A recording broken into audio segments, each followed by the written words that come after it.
Welcome back to Untested Builds, where we figure out how to play as your favorite fictional characters in Pathfinder 2nd Edition. Subscribe and tap the bell to get notified whenever we post a new video. Comment below to suggest your favorite fictional characters, and join the Patreon to vote in the current Marvel Comics poll between Ilyana Rasputin, aka Magic, Venom, or Shang-Chi. Spooky season is in full effect, so we're building the darkest, edgiest version of Batman yet. We've got demonic powers and guns, and we totally want to kill bad guys. And our origin story is literally our own death while our loved ones survived. Never really got into Spawn back when I was big on comics, but turns out the story is actually a lot more interesting than the premise. For our goals for this build, we're shrouded in souls, a living cape from hell that gives us a whole host of abilities powered by necroplasm. Second, we're the actual source of that necroplasm, since our soul was literally reforged into a being known as a hellspawn. And third, despite all of that, we're still more comfortable using the weapons we were trained to use when we were alive, so we'll make sure we haven't forgotten what we were best at. For our stats, we're starting with 18 charisma. Necroplasm might be the source of our powers, but anger and pain are how we channel them. 14 strength, dexterity, and constitution, because despite being dead for years, we're still as physically imposing as ever. And we're dumping intelligence and wisdom. Our little makeover made it a lot easier to get in our head, and it gave us a pretty strong dose of amnesia too. For our skills, we're legendary in athletics and intimidation. If we can't grip our enemies with fear, we'll grip them with our hands instead. Master acrobatics, we'd probably be a little more agile with a smaller cape. Expert occultism, we know enough about magic to get by, but honestly, we just want to be done with all the conflict. And we're trained in society and stealth. We didn't quite forget all of our CIA experience. We're not a true denizen of hell, but we don't have our original human body either, so we'll split the difference. Flesh warped tieflings gain dark vision and unusual anatomy, meaning they get a +1 circumstance bonus to saves against diseases and poisons, since we're really just a bag of slime roughly in the shape of a man. The return background doesn't really give us the stats we want, so we'll take second chance champion instead for gladiatorial lore thanks to those years training in the pits. We also get the catfall feat for free to treat falls as shorter when determining fall damage, scaling with our acrobatics proficiency. We do a lot of rooftop brooding, be ashamed if we got sent back to hell early for a misplaced step. I know there's a tiefling lineage literally called Hellspawn, but that doesn't really give us what we need. So we're going Shackleborn for our Ancestry feat. We've got a bit of a chain motif going on, and so we can get the fast recovery feat to regain twice the usual hit points from resting, and we recover from diseases and poisons more quickly from successful checks. Al Simmons is a warlock, not really much room for interpretation there. He was tricked into a pact by a literal archfiend. Problem is, Pathfinder doesn't have warlocks if you haven't noticed. They share the same design space as witches, as casters who gain their power from a patron, but where warlocks gain their power through allowing a greater being to take advantage of them, witches are people who are seemingly as intelligent as wizards, seeking power beyond what could normally be obtained through study. The closest Pathfinder class to Spawn thematically would be an oracle, since Al doesn't really even remember making a pact or why he was chosen, but their curses and domains don't really fit with what we need either. We actually learn in a side story that Al Simmons' great-grandfather was cursed to have the greatest hellspawn ever created from their bloodline, which means this has all been a roundabout justification for Sorcerer. Specifically from the Shadow bloodline, we gain the Dim the Light focus spell to conceal ourselves in darkness as a reaction whenever we cast a Shadow or Darkness spell, making a stealth check to hide and potentially becoming hidden until the end of our turn, even if we don't actually have cover. We also gain our blood magic effect whenever we cast Dim the Light or another spell from our bloodline to either give ourselves a +1 status bonus to stealth or an enemy a -1 penalty to perception for 1 round. We also get regular old occult spells like Shield to put the shroud between ourselves and an attacker for a +2 bonus to AC and the ability to block an incoming damage on a weapon strike or magic missile as a reaction. Guidance to give a target a +1 status bonus on an attack or skill check of its choice, but it can't benefit from guidance again for the next hour. Mage Hand to move light unattended objects around with our floating chains, and Telekinetic Projectile to use those same chains to send those objects back with force, dealing 1d6 plus our charisma modifier of bludgeoning, piercing, or slashing damage based on a spell attack roll. We get our black suit with mage armor for an item bonus to AC and saving throws for a full day, and Soothe for some hellish healing, restoring 1d10 plus 4 hit points to a target and giving them a +2 status bonus to saves against mental effects for 1 minute. We also have our Bloodline Spells. Chill Touch is a cantrip that forces a Fortitude save to damage living creatures or to make undead creatures flat-footed for a round, and Grim Tendrils to force a Fortitude save in a 30-foot line, dealing 2d4 negative damage and 1 persistent bleeding damage. That's a lot of spells. We usually don't go over every single option for casters, but for once, these are all actually in character, but we're only going to go over the most accurate options from here on out. At level 2, we'll pick up the Streetwise feat. The grand battle between heaven and hell is merely a backdrop at the beginning of the story. We usually deal with more mundane struggles between good and evil. We can use our society modifier in place of diplomacy to gather information within a settlement we're familiar with. But don't do that just yet. Your untrained diplomacy is actually better right now. We're remembering more than just these mean streaks, we're also remembering our old tools of the trade. The fighter dedication gives us training in all martial weapons, so we can use all of the axes, maces, and swords a Hellspawn is supposed to use, as well as all the guns field agents get to use. My copy of Guns and Gears is still in shipping at the time of this writing, so let's just pretend that we're all super impressed with Spawn's arsenal of mundane weapons. Level 3 Sorcerers gain signature spells to choose a spell from each spell level they have access to heighten freely without needing to learn them at higher levels. Mage Armor is a pretty good candidate for that, especially if you plan on actually using melee weapons in battle. We also get level 2 spells. Spirit Sense gives us the ability to automatically check to notice spirits or haunts even when not actively searching for 10 minutes, and we gain a +1 status bonus to perception checks to seek, recall knowledge checks, and AC and saving throws against spirits and haunts for the duration. Telekinetic Maneuver lets us attempt a disarm, shove, or trip against a creature within 60 feet using a spell attack roll in place of an athletics check. For our skill feat, Untrained Improvisation gives us back our Special Forces and CIA training, giving us a proficiency bonus equal to half our level in all skills we're untrained in, until level 7 where we gain our full level as a bonus instead. We'll get even more fighty with Titan Wrestler to grapple, disarm, shove, or trip creatures up to 2 sizes larger than us, and Opportunist to gain the attack of opportunity reaction. Probably won't be able to attack much on our turns between all of the spell casting and shield, but maybe we can get a hit in on our enemy turns if they're in reach. Level 5 Sorcerers gain Magical Fortitude for expert Fortitude saves and 3rd level spells. We've got Haste to gain the Quicken condition for an extra action each turn that we can use for either a strike or stride. Heroism to give ourselves a +1 bonus to attack rolls, perception checks, and saving throws and skill checks for 10 minutes. And we'll heighten Illusory Disguise to appear as any other medium-sized creature so we can look like our old self again. Just don't disguise yourself as your widow's current husband. There's no situation that turns out okay. Best case, she knows it's you. Worst case, you conceive the literal Antichrist. When you're not wearing another man's face, you've got a startling appearance for training in intimidation and the intimidating glare feat to demoralize without even saying a word, which we're really good at thanks to intimidating prowess for a +1 circumstance bonus to coerce and demoralize attempts thanks to our strength score. We'll pick up another Bloodline spell with Advanced Bloodline for Steel Shadow to force a Fortitude save on a target, giving them Enfeeble 1 for a round if they succeed, 3d4 negative damage, and Enfeeble 1 if they fail, and we can sustain the spell for up to a minute, dealing an additional 3d4 negative damage every round. Level 7 Sorcerers are expert spellcasters who can cast 4th level spells. Telepathy lets you communicate the way demons do, establishing two-way communication to another creature within 30 feet.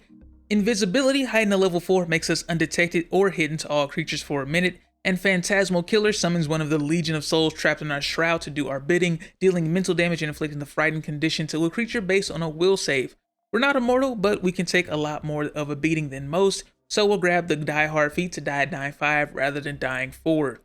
We'll take the Battle Cry feat to demoralize a foe we can see as a free action whenever we roll initiative, and Bloodline Resistance is a simple feat to gain a +1 status bonus to saving throws against all spells and magical effects. Level 9 Sorcerers gain Lightning Reflexes for expert reflex saves and can cast 5th level spells. We've got Banishment to force a creature from a different plane back to their home plane if they fail a will save.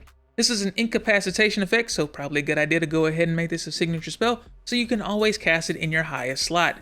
For our Ancestry feat, Velstrack Magic lets us cast Telekinetic Maneuver and Web once per day as innate divine spells. These get reflavored as magical chains instead, which is cool because we were already doing that back at level 3. We'll take the Quicken Casting feat to cast a 2-action spell and 1 action once per day, so we can unleash our Fury with a Demoralize and 2 offensive spells at the start of combat. And we've got Terrifying Resistance for a +1 circumstance bonus against spells cast by creatures we demoralize or coerce in the last 24 hours, just in case they're somehow able to survive our opening volley. Level 11 Sorcerers gain Simple Weapon Expertise for expert proficiency in all simple weapons and unarmed attacks, and Alertness for expert perception proficiency, not that that will really help our initiative much. And 6th level spells will heighten Restoration to spend a minute to reduce the stage of a toxin or the clumsy, enfeebled, or stupefied or doomed conditions on a target, because we shouldn't be restrained by typical mortal afflictions. We're going to heighten Heroism for a +2 bonus to attack rolls, perception checks, saving throws, and skill checks, and Spirit Blast to do 16d6 of force damage to a creature's spirit based on a Fortitude save. Doesn't work on creatures without souls though, so probably a good idea to try to recall knowledge on anything that looks too sus. We'll take Diverse Weapon Expert to increase our martial weapon proficiency to expert as well, and we gain training in all advanced weapons to truly be the arsenal we were trained to be. For our skill feat, Terrified Retreat forces a target we've successfully demoralized to flee for 1 round. There's almost nothing better to do in this game than forcing the enemy to waste their actions. Level 13 Sorcerers gain Defensive Robes for expert and armor defense and weapon specialization for an extra 2 flat damage on our expert weapon attacks, And the flat damage doesn't stop there. We'll take Fiendish Strikes to make all of our weapon and unarmed strikes magical and evil, and they deal an additional evil damage to good aligned creatures. We also get 7th level spells. Blightburn Blast forces a Fortitude save and a 15-foot cone, dealing 4d6 poison damage to all creatures and inflicting them with 1 stage of Blightburn sickness, and stage 2 if they critically fail, inflicting a drained and sickened condition that can only be removed by magic. Retrocognition to gain insight into the past events of an area we're in from the previous day, needing to pass a will save if we witness any particularly traumatic events, otherwise the spell ends immediately. And Shadow Ray to release even more souls from our legion, dealing 6d8 bludgeoning, piercing, or slashing damage to enemies in a 30-foot burst based on their choice of a reflex or will save.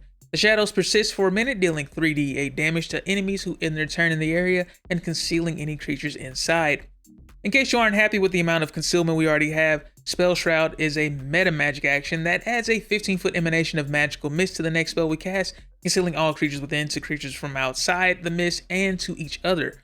For our skill feat, Lasting Coercion increases the amount of time a target is affected by a successful coerce attempt to 1 week instead of the typical day. Level 15 sorcerers are master spellcasters who can cast 8th level spells. Devour Life deals 60 negative damage to a living creature based on a Fortitude save, and we regain half the amount of health as hit points, gaining temporary hit points for any excess that lasts for 1 minute. We'll make that threshold a bit higher with the toughness feat to increase our max HP by an amount equal to our level and to reduce the DC of our recovery checks to 9 plus our dying condition modifier.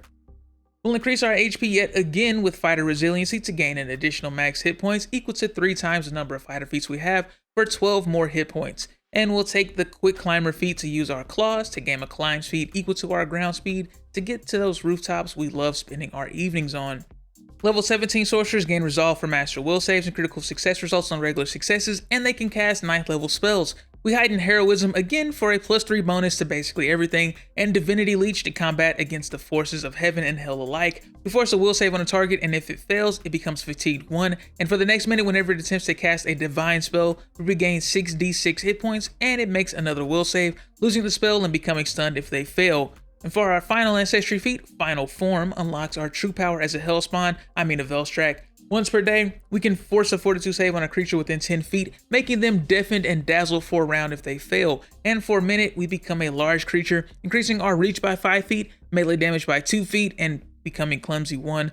And we gain 20 temporary hit points, a fly speed equal to our land speed, weakness 10 to good damage, and a claw attack that deals 2d8 slashing damage with agile and finesse. And during the duration, we can cast Darkness, Fireball, and Lightning Bolt once each as 6th level divine innate spells. It's not all good though. Afterwards, we become Drain 3, and we keep that weakness 10 to good damage permanently.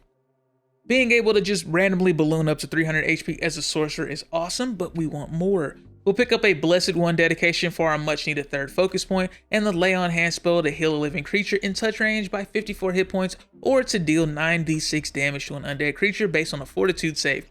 Consider that an extra gift from Malbolgia, or Mammon, or the Forbidden Fruit, or the Mother, or kind of depends on where in Spawn's journey you are at this point, doesn't it? The Scared to Death feat lets us attempt an intimidation check against the target's will DC, which should already have a penalty thanks to the frightened condition, and if we critically succeed, they'll have to attempt a Fortitude save against our intimidation DC, fleeing if they succeed and immediately becoming another soul in one of Hell's armies if they don't.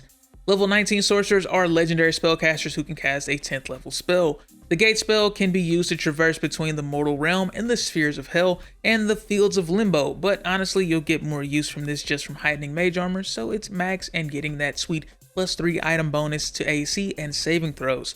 For our general feat, Candy Acumen lets us flex that constitution modifier a bit more by increasing our fortitude saves to master proficiency. For our final skill feat, Kip Up lets us stand from prone as a free action without triggering any reactions, and for our capstone feat, Ruby Resurrection lets us stand from death as a reaction. We cast a 6th level fireball centered on our square, then reset our HP to 30, damaging everyone around us as we rise in our fiery rebirth. Because even when I build a full caster, I can't help but make another champion. But now that we're level 20, let's go over the pros and cons of this build. For starters, we're deceptively tanky. Sure, we've got 262 base HP, but between all of the ways we can become concealed and more than a few ways to regain hit points in combat, our health actually lasts a lot longer than a typical sorcerer. We also have deceptively high damage output between haste and attack of opportunity to weave strikes between our spells, and don't think that those attacks are wasted either. Sure, we've only got expert attacks proficiency, but between heroism and our intimidation and athletic skills, and spells giving out frightened conditions and flat-footed conditions, we aren't going to have any trouble hitting in melee. For our cons, we dumped wisdom, meaning we're usually going to be going last in combat. It also means every demon, devil, petty psychic, and street side charlatan can have free reign with our mental state, as we have almost no will save to speak of. We also have multiple buff spells to cycle through before we can really start fighting. Sure, we can quicken spell to get that haste or heroism going one round once per day, and we can final form in our first round another combat, so hopefully you don't have too much fighting every evening, or you'll be relegated to the backline nuker holding an axe after a couple of fights. Thanks for tuning in to another build. Subscribe if you haven't already, and join the Patreon if you want to support the channel directly, and then vote for the next Marvel character we build between Magic, Venom, or Shang-Chi. And until next time, take care, stay safe, and play more Pathfinder.